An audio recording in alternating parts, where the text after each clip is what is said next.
Apple a présenté Mac System d'exploitation 26 Tahoe récemment, avec une sortie prévue fin septembre. Découvrons ensemble les nouvelles fonctionnalités attendues. D'abord, il y a l'interface en verre liquide. Vous pouvez voir comment l'apparence du dock a changé, comment l'apparence des icônes a changé. Il y a un petit éclat autour des bords.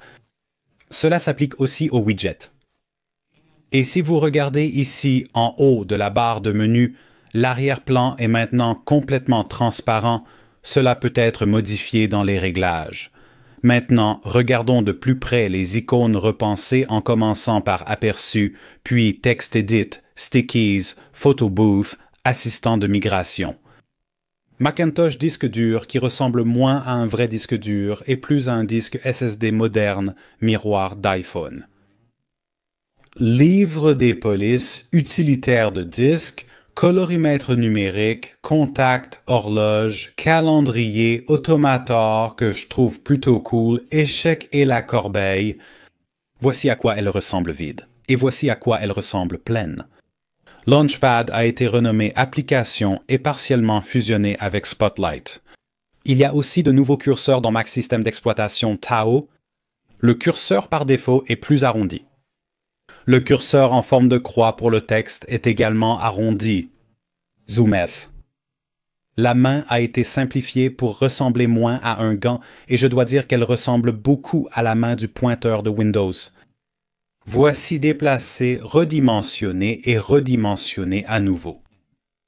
Comme vous pouvez le voir, Apple cherche vraiment à obtenir une apparence plus arrondie, plus douce, moderne et simple avec le verre liquide dans macOS Tahoe. Cela se voit aussi sous Windows. Par exemple, voici le Finder et les coins sont vraiment arrondis par rapport à macOS Sequoia. Alors que les barres latérales et les boutons donnent l'impression de flotter au-dessus de la fenêtre au lieu d'être intégrés à la fenêtre.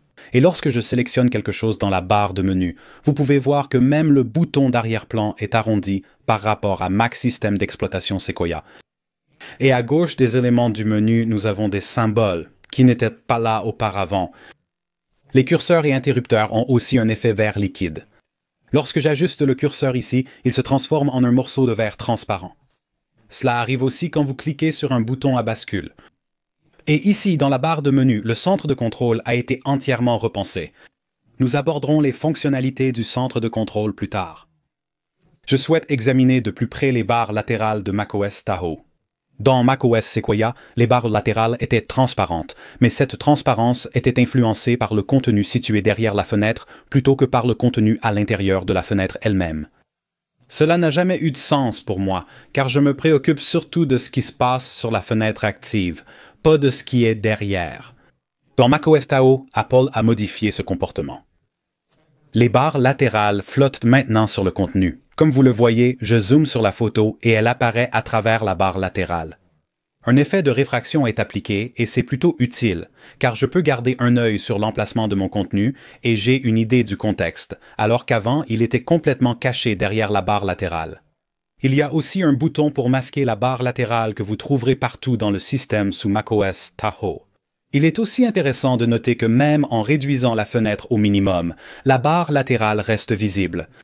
Dans Sequoia, si vous réduisez une fenêtre comme Photos à sa taille minimale, la barre latérale se masque automatiquement et réapparaît quand vous agrandissez la fenêtre. Malheureusement, toutes les applications n'ont pas cet effet de verre liquide. Sur Keynote, on voit que boutons, barre latérale et curseur n'ont pas encore l'effet verre liquide appliqué. Espérons qu'Apple actualisera ces applications prochainement. Il y a aussi une nouvelle façon de personnaliser le design de macOS. Si nous allons dans les réglages système et que nous regardons sous apparence, vous trouverez une nouvelle section intitulée « Couleur du dossier ». Ici, vous pouvez changer la couleur des dossiers sur tout le système. Voici graphite, voici violet et voici orange. Vous n'êtes peut-être pas satisfait de ces options de couleur par défaut, donc vous pouvez en fait aller ici pour choisir une couleur et sélectionner à partir d'un curseur de couleur qui vous permet d'ajuster précisément la teinte que vous recherchez. Si vous voulez assortir la couleur de votre fond d'écran, utilisez la pipette pour choisir précisément la nuance souhaitée. Une nouvelle section s'appelle Style des icônes et des widgets. Ici, vous pouvez personnaliser l'apparence des icônes, tout comme sur iOS 26. Il y a le mode par défaut, le mode sombre, que vous pouvez régler pour qu'il soit toujours sombre ou seulement la nuit, et le mode clair, qui peut aussi être réglé sur une teinte sombre claire ou une teinte claire lumineuse. Ensuite, il y a le mode teinté, qui correspond à la couleur que vous avez définie pour vos dossiers. Vous pouvez descendre ici pour changer la couleur de vos icônes et dossiers. Cette couleur s'applique aussi aux widgets et une nouvelle méthode distingue vos dossiers. En effectuant un clic droit puis personnaliser le dossier, vous pouvez ajouter des symboles pour le distinguer visuellement des autres dossiers. Vous pouvez aussi modifier la couleur d'un dossier avec ce bouton. Une nouvelle animation s'affiche lors du dépôt d'un élément dans un dossier. Comme vous le voyez, le dossier s'ouvre légèrement et laisse entrer le nouveau fichier dans l'icône, ce que je trouve cool. Par rapport à macOS Sequoia, l'économiseur d'écran a été déplacé en haut des fonds d'écran. Et dans cette même section des fonds d'écran, vous pouvez en fait personnaliser l'apparence de l'horloge. Vous pouvez modifier l'apparence et l'épaisseur de la police. Apple a également enfin déplacé l'indicateur de volume du centre de l'écran. Ils l'ont déjà fait sur l'iPhone avec iOS 13 il y a 6 ans, mais maintenant, si vous regardez, l'indicateur de volume apparaît en haut à droite au lieu d'être au centre de votre écran et de masquer votre contenu. Ce qui est aussi plutôt cool, c'est que si vous commencez à changer le volume, vous pouvez en fait venir ici avec votre curseur et faire glisser le curseur également. Apple ne propose toujours pas de solution simple pour scanner et supprimer les fichiers inutiles. Il recommande plutôt de tout stocker sur iCloud, qui se remplit vite et vous pousse à payer plus d'espace. C'est pourquoi je recommande toujours d'utiliser Clean My Mac pour localiser et effacer les gros fichiers inutiles. Dans Fichier puis Exporter sous, une nouvelle option permet d'exporter en fichier Markdown. Dans les réglages système, la section Centre de contrôle a été remplacée par barre de menu, car les options concernent surtout la barre de menu, à laquelle appartient aussi le centre de contrôle. Vous pouvez ici sélectionner les contrôles à afficher dans la barre de menu, et même bloquer totalement les contrôles tiers, option indisponible dans Sequoia. Un nouveau bouton. Ajouter des contrôles ouvre une galerie affichant tous les contrôles ajoutables au centre de contrôle ou à la barre de menu. Vous pouvez les faire défiler ici et les faire glisser facilement, ainsi que personnaliser l'ordre pour réorganiser les boutons et même faire un clic droit pour les redimensionner. Ici, je peux le passer en taille moyenne. En me concentrant, je peux l'agrandir. Et ensuite, je peux les réduire à nouveau. Vous pouvez aussi ajouter des contrôles d'applications tierces et iPhone. Une nouvelle fonction de mise en miroir permet aux activités en direct de l'iPhone d'apparaître dans la barre de menu du Mac. Et lorsque vous cliquez dessus, cela ouvrira la mise en miroir de l'iPhone et vous mènera directement à cette activité en direct. L'application téléphone arrive enfin pour la première fois sur Mac. Le Mac pouvait déjà passer et recevoir des appels via l'iPhone depuis Mac System d'exploitation X Yosemite en 2014, mais il n'y avait jamais eu d'application téléphone dédiée. Les appels devaient plutôt passer par message ou FaceTime. Pourquoi, après 11 ans, Apple a-t-il enfin lancé une appli téléphone sur Mac? Je pense que c'est en vue d'un MacBook 5G attendu l'an prochain. Mais aujourd'hui, l'application téléphone apporte le filtrage d'appels, la mise en attente et la traduction en direct sur Mac, égalant ainsi les fonctions de l'iPhone. Un clavier permet de saisir un numéro, tandis que les appels récents et messages vocaux sont automatiquement synchronisés depuis l'iPhone. L'interface des appels entrants a aussi été améliorée. Au lieu d'un bandeau de notifications étroit, un panneau carré plus grand affiche désormais l'affiche de contact de l'appelant. L'application Journal arrive enfin sur Mac après 2 ans sur iPhone, proposant les mêmes fonctions. Créer des entrées, ajouter des photos de la photothèque ou prises avec la caméra du MacBook, ajouter un emplacement ou enregistrer du son à la volée. Et bien sûr, toutes ces entrées seront synchronisées sur votre Mac, iPhone et iPad. L'application Jeux est lancée sur Mac en même temps que sur iPhone. Avant, les utilisateurs Mac accédaient aux jeux via l'App Store avec une section arcade pour les abonnés Apple Arcade Plus et une section jouets pour découvrir d'autres jeux Mac.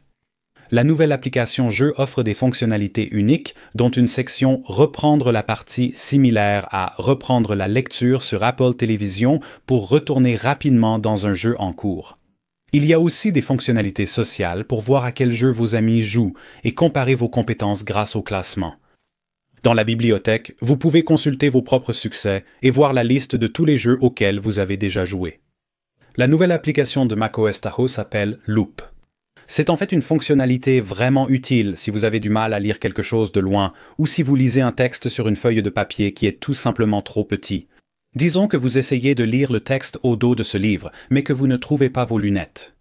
Cliquez sur ce bouton pour afficher le texte détecté, puis tenez le texte devant la caméra et il commencera à le lire. Cela fonctionne non seulement avec la caméra intégrée, mais aussi avec la caméra de n'importe quel iPhone connecté. Parlons maintenant de l'application Aperçu qui propose une nouvelle fonctionnalité. Lorsque vous êtes en mode sombre, allez dans Affichage puis sélectionnez Utiliser l'apparence sombre pour les PDF. Et cela changera l'arrière-plan de ce PDF pour qu'il corresponde au mode sombre. Cet effet se désactivera automatiquement en quittant le mode sombre. Parlons maintenant de Safari. Si nous allons dans les réglages ici, vous pouvez voir que sous l'onglet, Apple a supprimé l'option permettant de passer de l'affichage standard à l'affichage compact des onglets. À la place, dans macOS Tahoe, ils ont en quelque sorte combiné ces deux modes. Par exemple, la nouvelle barre d'onglets de Safari change automatiquement de couleur en fonction de l'arrière-plan du site web. Ici, vous pouvez voir que la couleur dominante est le rouge, donc l'en-tête devient rouge dans... Sur ce site, c'est bleu. En mode sombre, ça devient noir, puis sur la page de démarrage, ça redevient gris par défaut. C'est le même effet qui se produisait dans la version précédente de Safari, mais uniquement en mode compact, tandis que l'adresse du site web reste toujours fixée en haut de la fenêtre, exactement comme c'était le cas dans l'affichage standard des onglets auparavant. Beaucoup de gens n'aiment pas cette barre d'outils colorée, vous pouvez donc la désactiver dans Réglages supérieurs à Apparence supérieure à Afficher la couleur dans la barre d'onglets. En désactivant cette option, la barre retrouve sa couleur neutre. Quand je l'active, elle s'adapte aux raccourcis de site web. Dans macOS Tahoe, il y a maintenant des automatisations.